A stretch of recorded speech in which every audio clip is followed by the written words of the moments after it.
Las luces del restaurante Riviera Palace brillaban con una intensidad arrogante, como si su resplandor estuviera reservado solo para quienes podían pagarlo. Afuera, un joven con camisa blanca mal planchada y zapatos raspados esperaba que le abrieran la puerta del servicio. Su nombre era Emilio Mendoza, y tenía 24 años. Su jornada estaba a punto de comenzar, aunque llevaba despierto desde las 5 de la mañana. Cada día era una carrera contra el tiempo: cuidar de su madre enferma, preparar avena o arroz para dejarle algo en el estómago, tomar 2 autobuses para llegar al restaurante, y luego sonreír, aunque su mundo se derrumbara por dentro. Ese día, sin embargo, algo se sentía diferente. Tal vez era el aire húmedo que se colaba por las ventanas del transporte o el presentimiento que nace en el estómago justo antes de que algo se rompa. En la cocina, el chef gritaba como siempre, el gerente revisaba los cubiertos con su usual manía por la perfección, y los demás meseros intercambiaban chismes sin energía. Emilio no participaba. Él tenía otra misión: juntar lo suficiente para el medicamento de su madre ese mes, un frasco que costaba más que toda su quincena. «Mendoza», gritó el gerente, un hombre llamado Esteban, con tono autoritario. «Te toca la mesa 6, y cuida tu postura, pareces jorobado». Emilio asintió. La mesa 6 era una de las más caras. Esa noche, una familia adinerada celebraba el cumpleaños de su hija menor. Isabella Rivas, de 22 años, estaba en el centro de atención. Era la hija del dueño del restaurante, criada entre lujos, privilegios y desprecios hacia todo lo que oliera a esfuerzo. Tenía una sonrisa perfecta, uñas impecables, y ojos que no sabían mirar hacia abajo, solo hacia el frente o hacia arriba. «Buenas noches», dijo Emilio con una leve reverencia. «Bienvenidos al Riviera Palace. ¿Desean empezar con algo de tomar?» «¿Y este?», preguntó Isabella sin mirarlo. «Papá, ¿de verdad contratan a cualquiera ahora? ¿Qué es esto, caridad?» Risas en la mesa. Emilio tragó saliva. El padre de Isabella apenas se encogió de hombros. «Tranquila, hija, son difíciles de encontrar los que sí aguantan el ritmo». «¿Y tú, cómo te llamas?», preguntó Isabella, esta vez mirándolo con una mezcla de desdén y burla. «Emilio». «Mendoza, señorita», respondió, con voz firme pero suave. «Mendoza. Suena a novela de barrio. ¿Vives por aquí cerca? ¿O vienes en burro desde tu rancho?» Las risas explotaron, incluso el chef de cocina alcanzó a escuchar algo desde el pasillo. Emilio respiró hondo. No era la primera vez que alguien con dinero lo trataba así, pero sí la más hiriente. Porque esta vez había algo distinto: no era solo la burla, sino la mirada de desprecio, la seguridad con la que ella creía que él nunca sería más que eso, un sirviente invisible. Con profesionalismo, Emilio anotó el pedido sin responder y se alejó.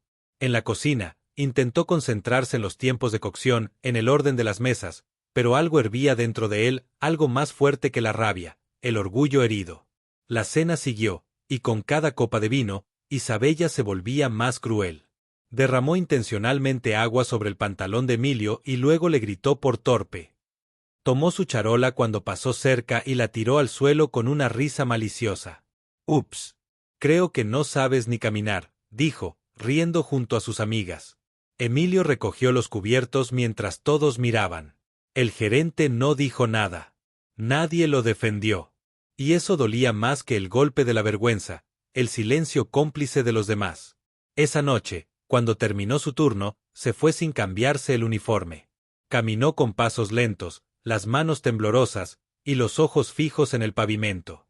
No lloraba. Solo pensaba. Pensaba en su madre, en su padre ausente, en sus manos agrietadas de tanto cargar platos y limpiar mesas. Pensaba en su infancia viendo a otros niños con mochilas caras mientras él iba a la escuela con zapatos parchados. Cuando llegó a casa, su madre dormía. La pequeña luz del pasillo iluminaba su rostro pálido. Emilio se arrodilló a su lado. Le tomó la mano. «Te prometo que no me van a volver a ver así. No me voy a quedar aquí, mamá. No nací para que me pisoteen». Al día siguiente, no volvió al restaurante. Fue por su liquidación y entregó el uniforme sin mirar atrás. El gerente apenas alzó la ceja. «¿Estás seguro? No hay muchas oportunidades allá afuera para alguien como tú». Emilio solo sonrió. «Precisamente por eso, señor. Voy a buscar una que sí lo sea. Esa tarde tomó un autobús al centro de la ciudad. Llevaba consigo una mochila con 2 mudas de ropa, un cuaderno viejo lleno de apuntes de ideas de negocios, y 600 pesos en la cartera. Sabía que no era mucho, pero también sabía que era todo lo que necesitaba: hambre de cambiar, dignidad y el fuego que le habían encendido aquella noche. Las calles del centro no eran suaves con los que soñaban. Emilio lo descubrió la primera semana cuando sus 600 pesos se convirtieron en 12 monedas y un billete roto. Había pasado las primeras noches en una pensión barata que olía a humedad, compartiendo habitación con 2 hombres mayores que roncaban como si pelearan con sus propios pulmones. Pasaba las mañanas recorriendo calles, repartiendo su currículum. Había intentado entrar a tiendas, cafés, pequeños restaurantes, pero apenas lo veían y lo mandaban a dejar su número por si acaso. En su interior, algo insistía en no conformarse. No había dejado el restaurante solo para lavar baños en otro lugar. Quería crear algo, dejar su nombre grabado en algún sitio. Y entonces lo encontró. Era un local abandonado, a 3 cuadras del mercado principal. Tenía las ventanas rotas, pintura descarapelada y un letrero a medio caer. Pero Emilio vio lo que otros no veían: potencial. El local tenía alma, o al menos una que se podía despertar. Se acercó al casero, un señor regañón llamado Don Beto. Le explicó que quería abrir algo pequeño, tal vez una barra de jugos y emparedados, comida honesta y accesible para trabajadores. Don Beto se rió con fuerza. ¿Y tú con qué vas a pagar, muchacho? ¿Con tus sueños? Con trabajo. Y con la promesa de que si me da un mes, no se va a arrepentir. Don Beto lo miró largo rato. Tenía años viendo jóvenes rendirse. Pero algo en los ojos de Emilio le recordó a su hermano menor, que había muerto antes de lograr su primer taller. Te doy 30 días. Ni un día más. Si no pagas, te vas. ¿Estamos? Estamos. Emilio durmió esa noche en el suelo del local, sin colchón, solo una cobija delgada que su madre le había tejido años atrás.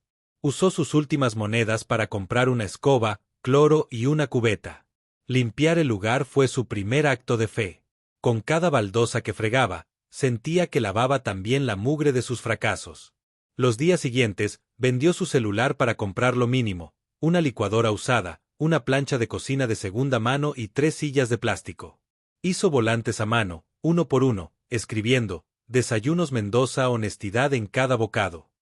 Se paraba desde las 6 de la mañana en la esquina con una bandeja ofreciendo licuados a 10 pesos. Algunos se los devolvían, otros le sonreían por lástima. Pero uno que otro regresaba al día siguiente. El sabor era bueno. Los ingredientes, frescos. Y Emilio, aunque agotado, servía con una sonrisa que no pedía compasión, sino respeto. Una mañana, un señor elegante se le acercó. ¿Tú haces estos jugos? Sí, señor. También los emparedados. Todo aquí es hecho con cuidado. El hombre pidió uno de plátano con avena. Dio un sorbo, asintió lentamente y sacó una tarjeta. Me llamo Gustavo Roel. Tengo una cafetería en la colonia Roma. Estoy buscando a alguien que maneje el área de desayunos. Me gusta tu actitud. Emilio no lo podía creer. Aceptó la invitación con humildad. La cafetería era otro mundo. Moderna, con clientes exigentes y hornos digitales. Pero Emilio no solo aprendió rápido, sino que comenzó a proponer ideas: pan artesanal con rellenos distintos, nuevas combinaciones de smoothies, promociones que atraían a oficinistas. En 6 meses, se convirtió en jefe de cocina. Ahorró cada peso. Vivía en el mismo cuarto del local, que aún mantenía abierto los fines de semana. Con lo que ganaba, compró una estufa nueva, un pequeño refrigerador y una cafetera prestada. Ya no era un lugar abandonado. Ahora, era un rincón acogedor donde los clientes le llamaban Joven Mendoza y lo recomendaban con otros. Pero entonces, llegó el golpe. Una tarde lluviosa, al cerrar su local, encontró la puerta forzada. Todo lo que había construido fue saqueado. No quedaba nada, ni la estufa, ni el refrigerador, ni la cafetera. Solo vidrios rotos y el eco de su respiración agitada. Se arrodilló en medio del desastre, con las manos cubriéndose la cara. El mundo se volvió más gris que nunca. Sintió el mismo nudo que años atrás, cuando su madre le dijo que los doctores ya no podían hacer más sin medicinas. Al día siguiente, Gustavo le ofreció un aumento y un horario completo. Podía quedarse como jefe de cocina de forma permanente. Pero Emilio no aceptó. Gracias por creer en mí, pero tengo que volver a empezar. ¿Estás seguro? Aquí tienes un futuro. Sí. Pero ese futuro no lleva mi nombre. Durante semanas, vendió desde una carretilla. Sin cocina. Solo con una hielera, unos vasos y el mismo corazón. Uno de esos días, una mujer joven se acercó. Tenía lentes oscuros, cabello recogido y una bolsa de diseñador. ¿Eres tú?, preguntó. ¿Emilio Mendoza? Él tardó unos segundos. Y luego la reconoció. Isabella Rivas. La misma que lo había humillado en el restaurante. Sí, respondió con calma. ¿Pasa algo? Estoy haciendo una serie documental sobre casos de superación para una plataforma. Me hablaron de ti. Me dijeron que eras el chico de los jugos que rechazó un puesto en la Roma para abrir su propio negocio. ¿Te interesaría una entrevista? El universo tenía su forma de burlarse, pero también de cerrar ciclos. Emilio la miró unos segundos. Ya no sentía rabia. Solo una extraña paz. Sí, dijo. Pero si acepto, quiero que sea en mi local. Y que la historia la cuente yo. La entrevista fue un éxito. Se viralizó. Cientos de personas comenzaron a seguirlo, y en poco tiempo, Emilio Mendoza pasó de ser un chico invisible a un ejemplo de constancia. Inversionistas se acercaron, le ofrecieron apoyo. Incluso don Beto, el casero que una vez dudó, le dijo entre lágrimas: «No me equivoqué contigo, hijo. Este local es tuyo». Y así, sin buscar fama, sin esperar nada más que respeto, Emilio volvió a poner de pie su negocio. Esta vez, más fuerte, más limpio, más suyo. Aquella misma noche, el recuerdo de lo vivido en la boda no dejaba dormir a Elías. Había creído que los años y el éxito le darían una especie de escudo, una armadura contra la humillación, pero bastaron unas palabras, unas miradas, para que volviera a sentirse como aquel niño de zapatos rotos al que no dejaron pasar al cumpleaños de los hijos de los patrones. Al día siguiente, en lugar de huir de ese sentimiento, decidió enfrentarlo. Volvió al viejo barrio. Caminó por esas calles de tierra, con casas aún de bloc sin pintar y techos de lámina que resonaban con el sol. Algunos vecinos lo reconocieron, otros apenas lo miraron con indiferencia. Pero hubo un grupo de niños que se le acercaron curiosos, lo rodearon y uno de ellos le preguntó: ¿Usted es famoso? No, respondió Elías con una media sonrisa. Solo soy alguien que no se olvidó de dónde salió. Entró a la vieja tienda que solía atender don Remigio. Estaba cerrada. La herrumbre cubría los candados y la pintura azul desteñida del portón ya no dejaba ver el letrero. Más adelante, en lo que había sido el taller de su padre, ahora había una tortillería. Se quedó parado unos minutos frente al local, viendo como una niña de no más de 8 años cargaba un paquete de tortillas que le duplicaba el tamaño de sus brazos. Esa imagen le apretó el pecho. Recordó las veces que él mismo cargaba costales de cemento cuando apenas tenía esa edad, ayudando en obras a cambio de unas monedas y pan del día anterior. Siguió caminando hasta llegar a la que fue su casa. Solo quedaba un terreno vacío. La estructura había sido derrumbada hacía años, según le dijo un vecino. En ese momento, Elías sintió una punzada en el pecho, una mezcla de tristeza y liberación. Aquella casita humilde, con goteras y muros húmedos, también fue el lugar donde su madre lo abrazaba por las noches cuando tenía miedo. Donde soñó, desde la oscuridad, con cambiar su destino.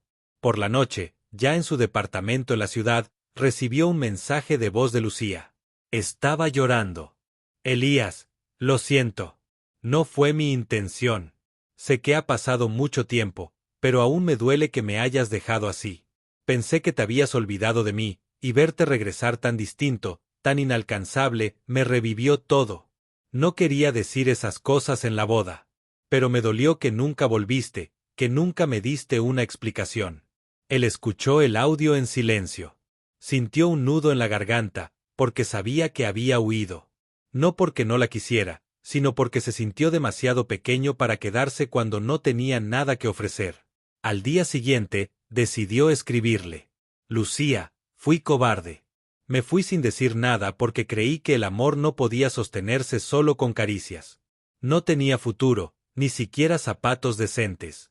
Me dolía que tú merecías más, y yo no podía darte nada. Ella le respondió con otra nota de voz. Pero yo te amaba, Elías. Nunca me importó lo que tenías o no. Me importabas tú. Ese mensaje fue un golpe seco. Porque Elías había pasado toda su vida creyendo que valía por lo que podía construir, comprar, acumular. Y ahí estaba, después de tenerlo todo, escuchando que su valor siempre había estado en su esencia, no en su cuenta bancaria. Esa noche no durmió. Se quedó pensando, escribiendo, repasando todo lo que había hecho desde que dejó su barrio. Años de lucha, de ambición, de esfuerzo incansable. Pero también de aislamiento, de silencio, de miedo a volver a sentir la humillación. Y entonces, lo entendió. Había construido un imperio no solo por superación, sino por venganza. Venganza contra los que se burlaron, los que lo rechazaron, los que lo miraron como menos. Pero esa venganza no le había dado paz, solo una prisión más grande, con paredes de lujo. En ese instante, supo que debía hacer algo diferente. No podía cerrar su historia ahí, como un hombre rico, sí, pero roto. Así, con un nuevo aire, preparó su regreso. No con trajes ni choferes. Esta vez iría como Elías, el verdadero. Pasaron casi 10 años desde aquel día en que Emilio fue humillado por no tener cómo pagar su cuenta. Una década que, para muchos, sería una eternidad, pero para Emilio fue un viaje constante de crecimiento, de retos, de silencios duros y de aprendizajes. El nombre Comida con Corazón se había convertido en una cadena de restaurantes famosa por todo el estado.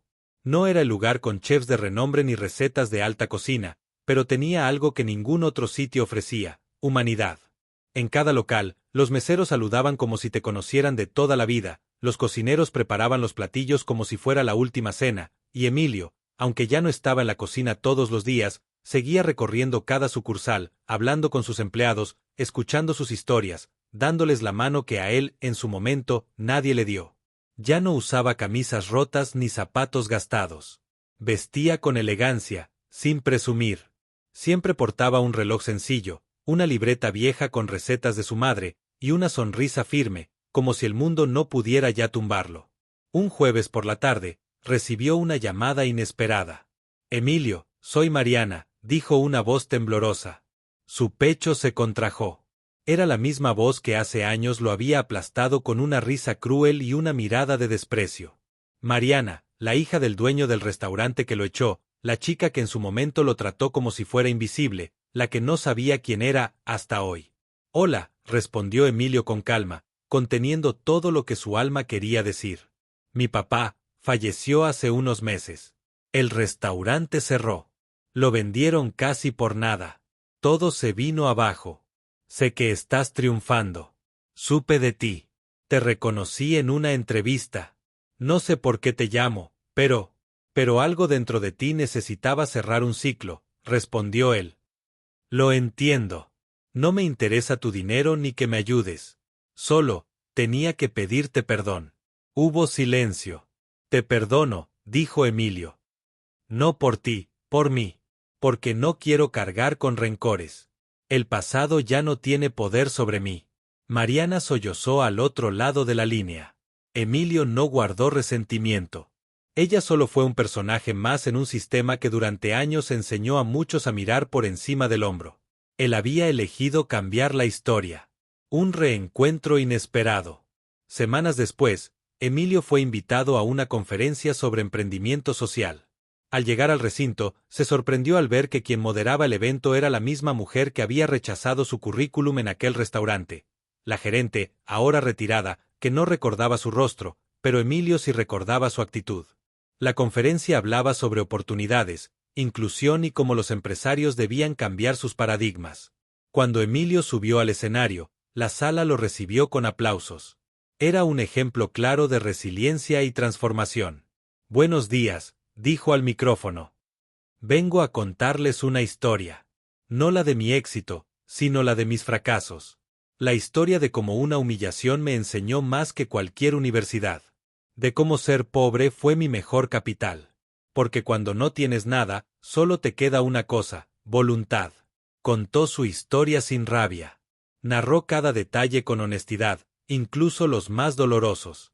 Al terminar, hubo silencio. Y luego, una ovación de pie.